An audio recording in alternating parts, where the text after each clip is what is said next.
So I was just sitting in the back for the start of services because I was a little late from the Tot Shabbat. I apologize. And someone said to me, wow, you guys are really doing something right. And I can say unequivocally that one of the right things we are doing is inviting Brothers for Life to join us tonight, which is...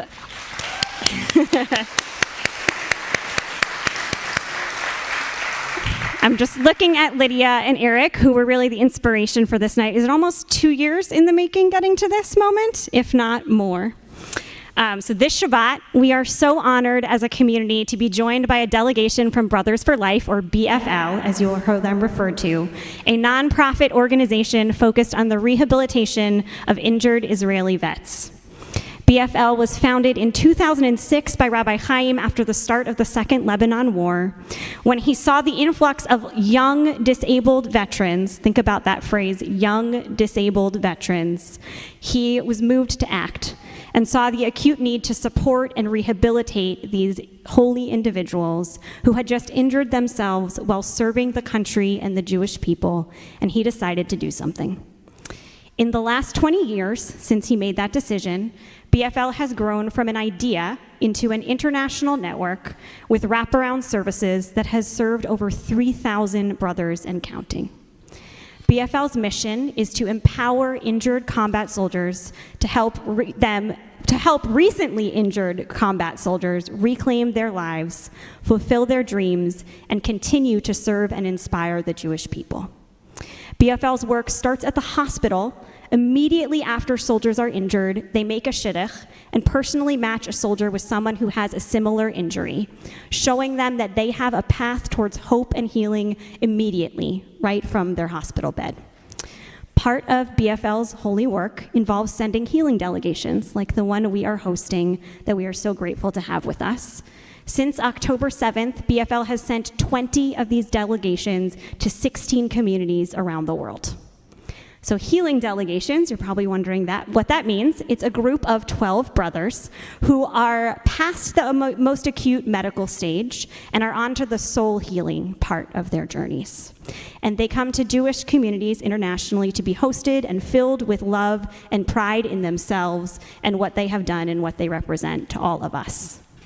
Most of us here tonight can only imagine how it must feel to be in their shoes, how it must feel to regain a sense of self and a zest for life after what they have been through.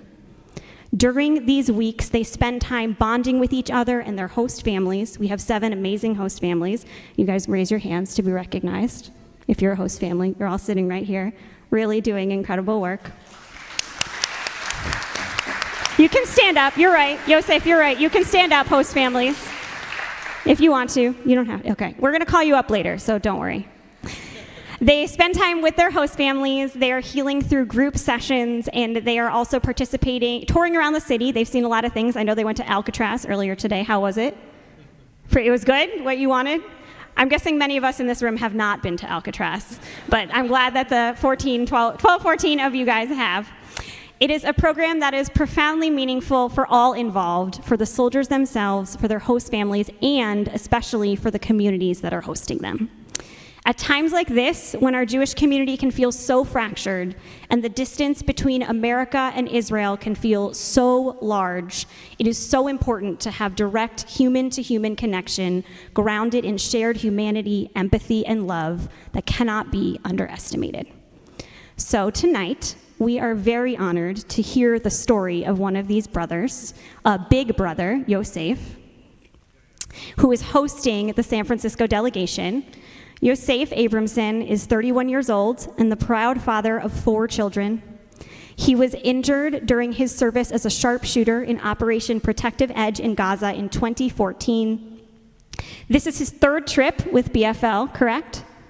His personal healing delegation took him to Boston, and then he hosted a group in Houston last year, and we are so honored to have him here tonight. And he shared with us last night that he just reactivated in the IDF reserves and is heading back to Gaza next month. Yosef?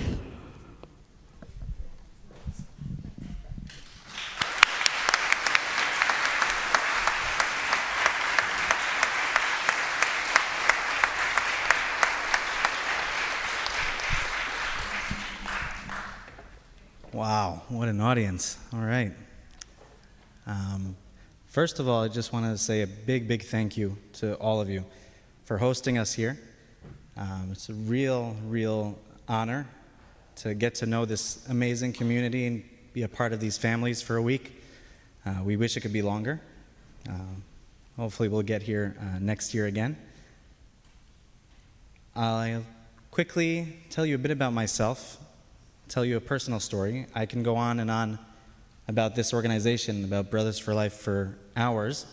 I think the best way to really get it and understand what this thing called BFL is about is to really hear a personal story from up close. So I'm going to take you back a little bit. Just like the rabbi said, I am an older brother here. We have 12 guys on the delegation. 11 of them were wounded in this current war. I was wounded in 2014, the only one not wounded right now. I was a sharpshooter in Nachal unit, 20 years old. And again, this is nothing new. I've said it before here. There's maybe a hype around wounded soldiers now, and this is the story of the Jewish people since the beginning. I was wounded in 2014, my friend Chemi here in 2009. The organization started after Second Lebanon War, and they're not new either. This is our story since forever. And in 2014, what started off after the abduction of 3 young high school boys in the West Bank that were kidnapped and killed, and which just escalated the whole situation and started rocket fire from Gaza on a daily basis. Our unit went into Gaza to find these terror tunnels and stop the rocket fire from being shot into Israel.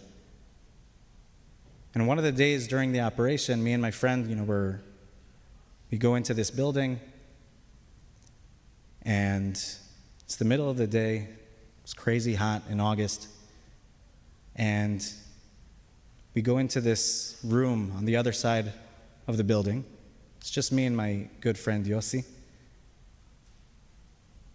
And we got shot at a few minutes before from an area that we weren't so sure where it was coming from. And so my commander told me, I want you to use your special scope, you're a sharpshooter, and go over to that other side of the building, go see where we're being shot at from so that we can give one of our heavy machine gun guys to give a kind of scare to that area, make them think twice before they shoot again. And so I take my good friend Yossi.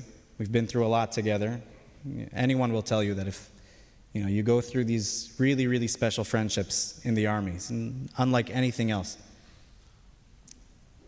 And I take my friend Yossi. We go to the other side of the building. It's just me and him in this room. There's a big window facing the area where we think we were just shot at from. And I'm trying to be as focused as I can with my scope. I'm on the left side, Yossi's on my right.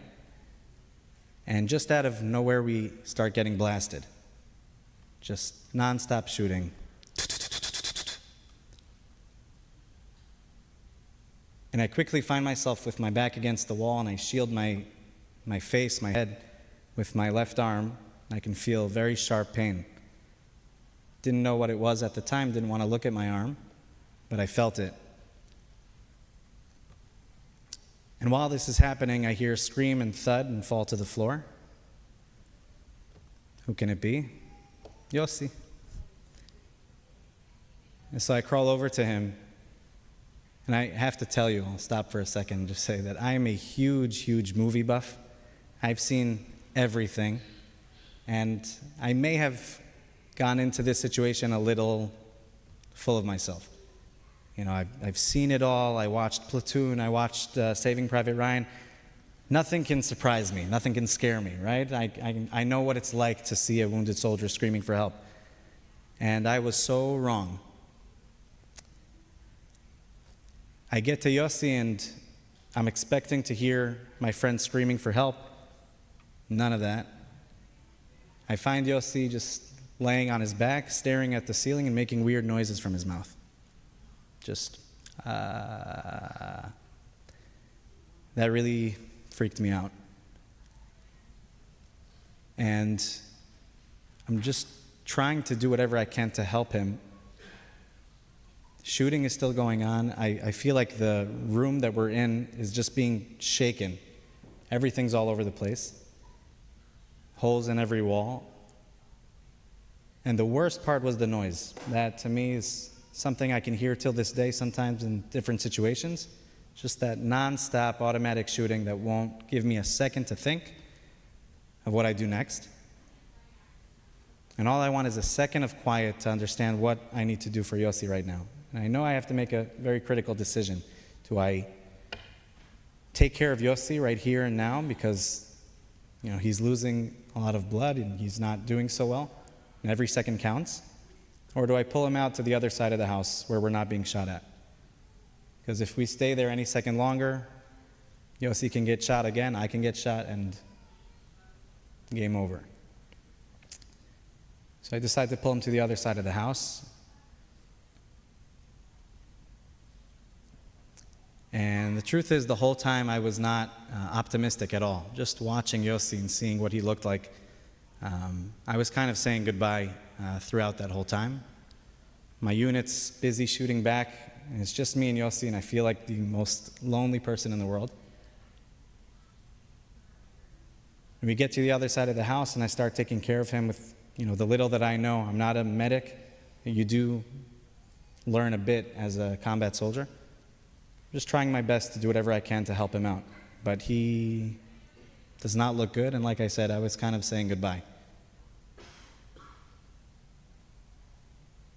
They take Yossi out eventually after a few minutes. They get him on a helicopter back to Israel. And the worst part of it was that back then, very different from now, no one had contact with Israel. We didn't have our phones back then. We gave them in before going into Gaza. No one knew if Yossi made it to the hospital, if he was alive, nothing.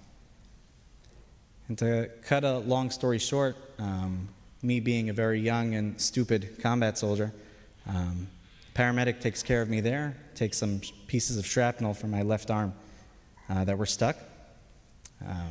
The window basically exploded everywhere, and pieces of glass penetrated my left arm.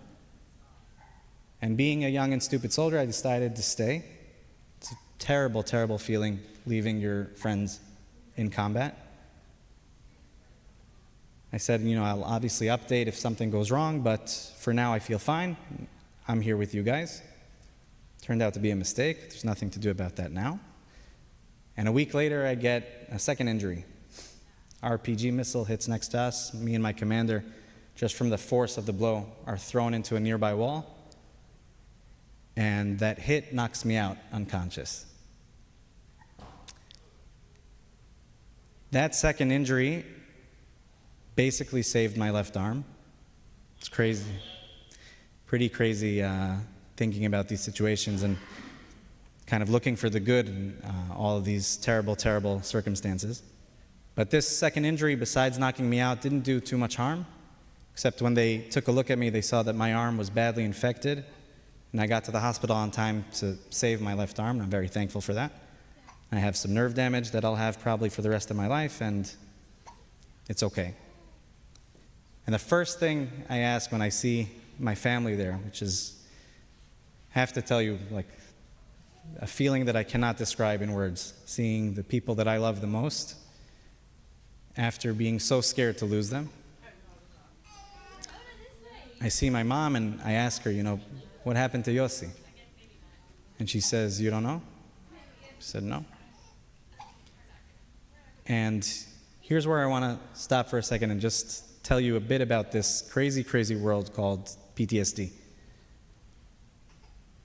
PTSD is something that we hear about more and more nowadays, and I'm very happy about that. But I think that most of us, we only hear about certain areas of PTSD. For a lot of us, when we hear that word, we think about maybe someone having a hard time sleeping after what they've been through, maybe being a bit more jumpy when a balloon pops. That's all very, very true. There's also a lot of other areas that we don't talk about enough. These feelings of being disconnected from the people you're close to, feeling ashamed or guilty about what you've done or if you were good enough, a lot of anger. And for me, the worst part of my PTSD are these feelings of shame and guilt. And no matter who I talk to, no matter how many therapy sessions I go through, this is 11 years ago, for me, I feel guilty and a lot of shame for how I was with Yossi in that room back there. I don't feel like I was good enough. I feel like I could have been better, quicker, faster. And no matter who I talk to, doesn't matter. For me, my good friend died because I wasn't prepared and wasn't good enough to save him. The craziest part about my personal story is that Yossi is actually alive and well. He's married, he has 2 daughters, he lives not far from me in Ramat Gan. We get together every year of our anniversary of our injury to celebrate life and have a drink. And still, somehow, there's this other world in my head where everything happened the exact same way, only the outcome was that Yossi died. And why? Because of me. It took me a few years to even have the courage to talk about this thing with Yossi himself. And looking at him in the eye and telling him what I feel about how I was there back there in the room.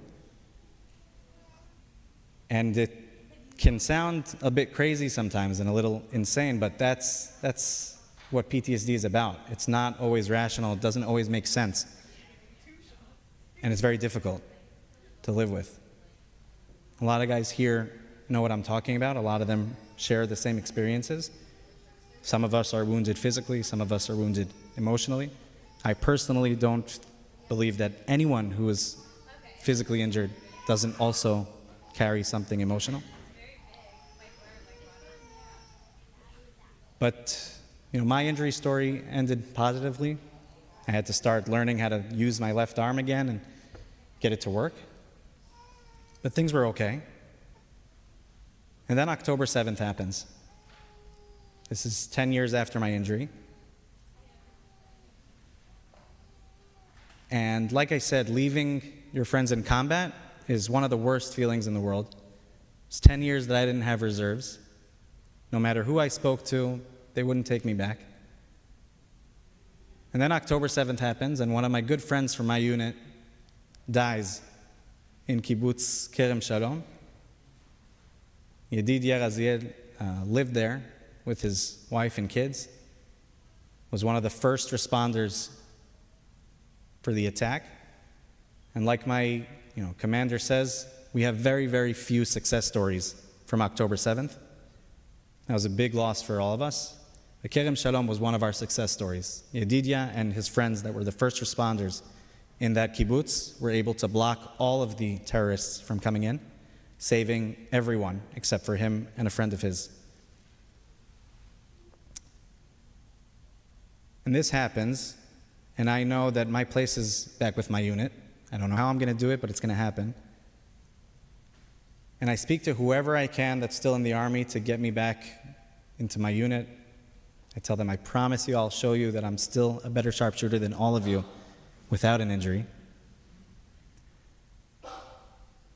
And I just had to find the right commander that trusted me and took me in and said, you're with me. Every step of the way, you're going to tell me what's going on with you and how you're feeling. And a few weeks into the war, I find myself back in Gaza, 10 years after my injury, in the same neighborhoods and areas where I was injured, fighting with my friends again and protecting my family.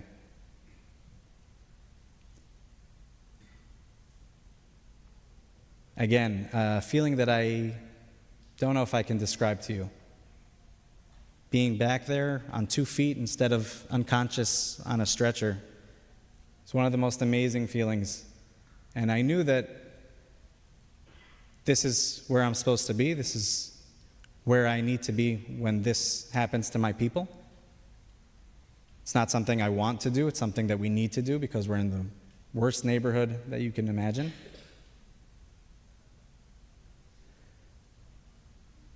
And I just want to stop for a second and explain what this place, BFL, Brothers for Life, is about. Just how much it helps. Because I can tell you for a fact that I would not have been able to go back to the army if not for Brothers for Life. Beginning of my injury, I did not want to have anything to do with wounded soldiers. It took me about 5-6 years till I joined the organization. I told myself that I'm fine. I think it was a bit of a pride thing. I don't want to be considered a wounded soldier. I'm okay. I got married. I have kids. Things are fine. And it took me a while to understand that it really has nothing to do with weakness. It's about being with people that get you immediately. And the first thing that I took part in was a delegation to Boston a few years ago.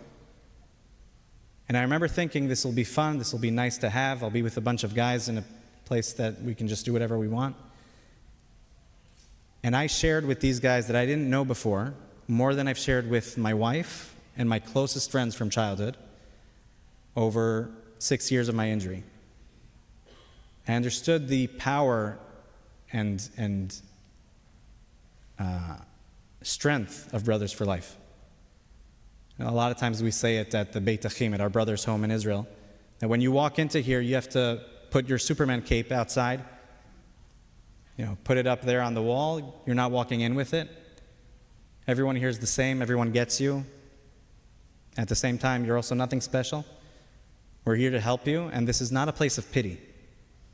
This is a place of strength and resilience, and we're here every step of the way to get you back on your feet. And finding this community of soldiers that have been through exactly what I've been through has been more helpful than any treatment that I've done over the past 10 years. The help that my wife gets as a spouse of a wounded soldier, and my kids, helping people get back to school and job placement, the physical and emotional treatments that we do. And of course, one of our biggest things is really these delegations. And just like what I've gone through in Boston, and understanding how much it was amazing for me to share my story and to talk about what I've gone through with guys that know exactly what it's like, the same thing is happening here.